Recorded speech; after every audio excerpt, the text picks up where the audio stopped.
Por tanto, el Ministerio Público y luego el Poder Judicial debe sentenciar por el delito que ha cometido este individuo, porque dejó de ser congresista desde el momento que utilizó su oficina congresal para actos que no están permitidos ni en el Congreso, ni en otro lugar donde pueda él dar rienda suelta a sus instintos animales.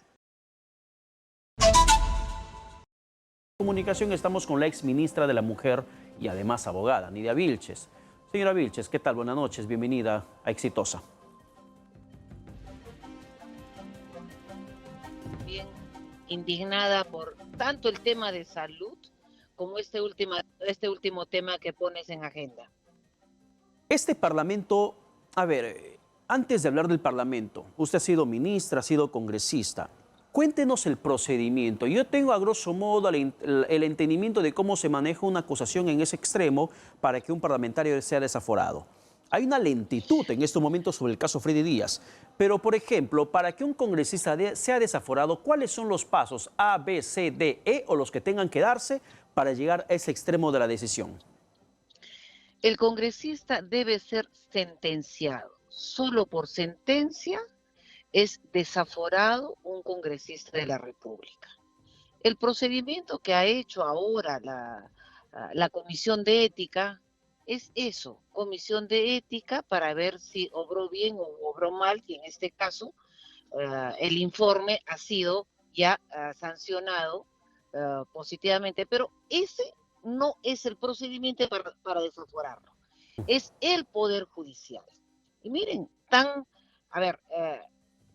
habiendo este congresista hecho de su oficina un chupódromo y adicionalmente lo que hemos conocido, un acto de violación para con su trabajadora, luego haberse perdido los días, 4, 5 o 6 días, para que no intervenga el Ministerio Público en un acto inmediato al delito cometido. Se perdió, mira, y eran fechas 28 de julio, donde el congresista debe estar en el Congreso de la República. Por tanto, el Ministerio Público y luego el Poder Judicial debe sentenciar por el delito que ha cometido este individuo, porque dejó de ser congresista desde el momento que utilizó su oficina congresal para actos que no están permitidos ni en el Congreso, ni en otro lugar donde pueda él dar rienda suelta a sus instintos animales. De esta manera, lo único que esperaríamos es que se acelere o termine la investigación del Ministerio Público y luego la sentencia del Poder Judicial. ¿Ya? El Congreso de la República, lo único que ha hecho, lo máximo que puede sancionar es 120 días. Ahí no tenemos la posibilidad de que lo desafore, sino ¿Ya? es solamente por sentencia. Y si es por sentencia, yo le pregunto, ¿por qué Wilmar Helera hasta el momento no ha sido desaforado? Ahí el procedimiento de primera instancia, de apelación, sentencia en primera instancia y apelación en segunda instancia, seguramente. No conozco el caso en detalle, pero podría estar en proceso. Pero cuando la sentencia ya esté en firme, el congresista tiene que ser desaforado. Bueno, y han habido 2 casos, perdóname por favor, han habido 2 casos de congresistas desaforados. Uno, el que es ministro del Ambiente, fue desaforado al Congreso por una sentencia cuando fue alcalde. Y el otro, el que fue ministro de Defensa. Claro, pero también se dieron otros escenarios de desafueros también en el Congreso de la República en su oportunidad, cuando un congresista se había quedado con el sueldo de sus trabajadores, de su despacho, y el Congreso había actuado en ese extremo. Sin embargo, no me queda bastante claro en realidad el motivo o la condición en el momento en que tiene que ser desaforado un parlamentario. Por eso le quiero preguntar con mayor precisión, por ejemplo, cuál es la responsabilidad que en ese extremo tiene la Subcomisión de Acusaciones Constitucionales, porque mucho se cuestiona. Comisión de Ética tardó más de 30 días en poder proponer dentro de esta comisión la suspensión por 120 días. Y de la Subcomisión de Acusaciones Constitucionales se cuestiona que no avance en paralelo con el desafuero del congresista Freddy Díaz. Ese es otro tema en la comisión, que es otra comisión especial que tiene el Congreso de la República, que tiene otro procedimiento, eh, hace la investigación, presenta su dictamen ante la comisión permanente lo aprueba, regresa a la... Mira, tenemos el caso de este Ujú. congresista, tenemos el caso de la vicepresidenta de la República. Yo creo que ahí en la presidencia anterior, no sé si ahora continuará Alianza para el Progreso, le han hecho un favorcito al gobierno, ¿no? Pero realmente ahí, más que el interés de poder sentenciar un delito, como Ujú. en este caso, hay, creo, mucha complicidad. No había otra forma en la Comisión de Ética de sacar el máximo de 120 días y sin sueldo, por supuesto, pero nada Claro. más puede hacer la Comisión de Ética. Ahora, ¿cuál es la similitud de casos en procedimientos parlamentarios cuando, por ejemplo, recordemos, señora Vilches, lo que pasó con Guillermo Bocángel, Bienvenido Ramírez, Kenji Fujimori, congresistas que habían sido suspendidos indefinidamente? Uh -huh. Suspendidos. Era un desafuero de facto. Ellos no fueron desaforados, ellos fueron suspendidos indefinidamente luego de conocerse los famosos Mamani videos, donde estaban negociando obras para poder salvar de la vacancia al entonces presidente Pedro Pablo Kuczynski. ¿En qué momento se aplica una medida de ese tipo, sin que se espere una sentencia del Poder Judicial?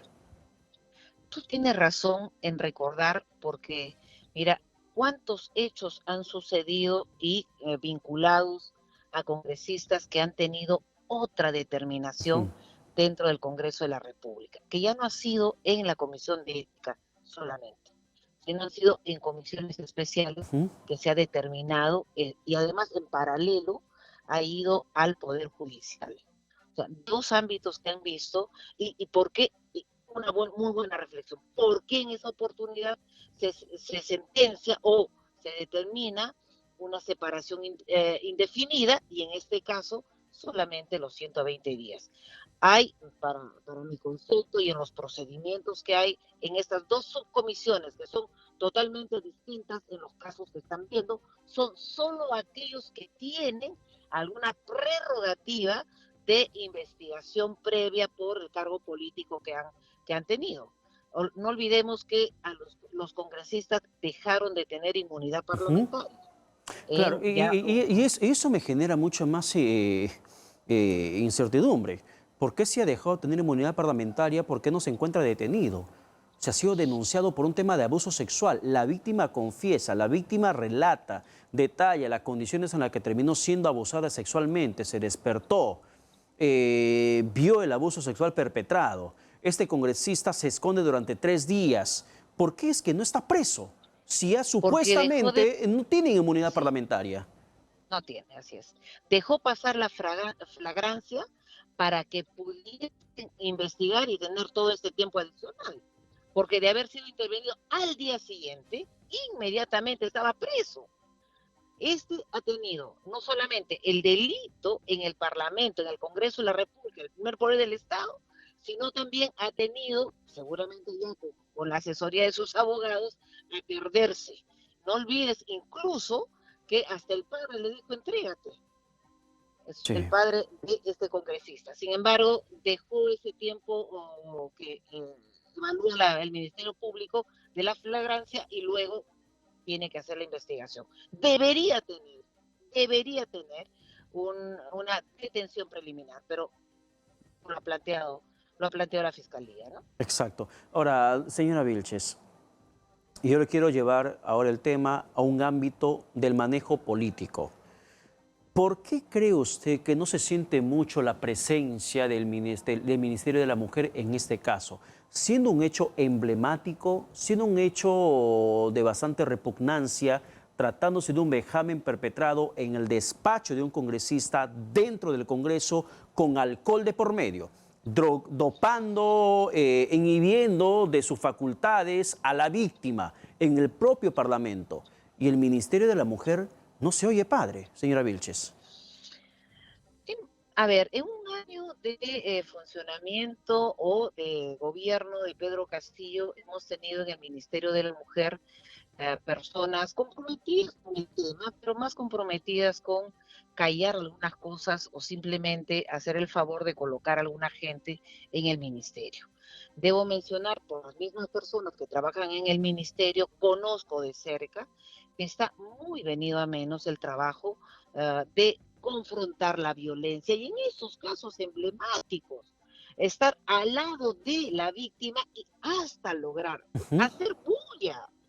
Lo único que sí fui convocada por la ministra anterior, la última que salió, Miloslavich, para defender que el posible cambio del Ministerio de la Mujer.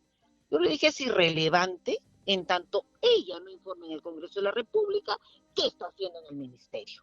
Y la ley le obliga a Ujú. poder, la ley de igualdad entre hombres y mujeres le obliga a hacer un informe anual a la ministra y esta gestión no lo ha hecho. Y entre esos casos, el que estamos viendo, el congresista de la República, la niña que fue violada en Chiclayo, hay una paciente que ha sido violada en el hospital oncológico en Junín, en Huancayo. Mire, y en cuidados intensivos, mire, hay tantos actos que se están dando, varios delitos de violencia contra la mujer, que no se oye padre del Ministerio de la Mujer. Bueno, y es que tendría que haber un acompañamiento, no solamente pronunciamiento mediático. Por ejemplo, hoy día terminan suspendiendo a Freddy Díaz por 120 días en el Congreso de la República y el Ministerio de la Mujer lo único que hace es decir, saludamos la suspensión. Listo, asunto acabado, el último que apague la luz. Cuando la víctima está prácticamente sola luchando por justicia. Sola, así es, y amenazada permanentemente para que cambie su versión o queriendo negociar con sus familiares para que simplemente le salven el pellejo al congresista. Yo Y, invoco y y sin contar, señora Vilches, que probablemente esté siendo estigmatizada en su centro de trabajo, sabiendo todos quién ha sido la víctima. yo emplazo a la ministra de la Mujer para que en nombre de todas las mujeres que todos los días son violentadas en su dignidad, en su condición de mujer, salga y se ponga adelante. No, ni siquiera opina del clima, ya, por decir algo, ni siquiera opina de nada la ministra de la Mujer. Ahora, me preocupa cuando ayer publica la presidencia del Consejo de Ministros que solamente le otorgan la vocería a cinco Ujú. ministros de los 19, o sea que los ha callado, los ha anulado a 14 ministros de Estado. Yo no creo que, primero, esa resolución ministerial del presidente del Consejo de Ministros es irrelevante porque en el Perú ni la Constitución ni la Ley Orgánica del Poder Ejecutivo contempla. Ujú. Y tenemos Ujú. Sí. muchos ministros mudos, no existen, no Y existen. además que ha sido la primera vez que veo que mediante resolución desde Palacio de Gobierno se designa voceros del gobierno. Nunca se ha No hecho. recuerdo haber visto un escenario de ese tipo. Y legalmente, si leemos el sustento, dice para a ver, hablar de las políticas públicas. Eso le corresponde a cada uno de los ministros de Estado en el sector que le compete. Y no puede solo circunscribir a 5. Es ilegal esa norma dada por, mire, autorizan a 5 voceros, entre ellos el presidente del Consejo de Ujú. Ministros y 4 ministros más. ¿Quién firma? El presidente del Consejo de Ministros. De locos. Yo no Una sé quién autodesignación. asesora al presidente del Consejo de Ministros o al presidente de la República, teniendo los resultados que tenemos, ¿no? No Bueno, hay quien esté solucionando del bien, costo de señora, vida, el empleo, hay, las tan- violaciones a las mujeres. hay tantas No hay, situaciones que se le escapan de las no manos hay. al gobierno Así es, y que Pedro. lamentablemente nosotros terminamos sufriendo toda la situación como peruanos. Muchísimas gracias, señora Vilche, por la comunicación. Buenas noches. A ti, Pedro. Muy buenas Buenas noches. noches. Vamos a la pausa, regresamos con más aquí en Exitosa.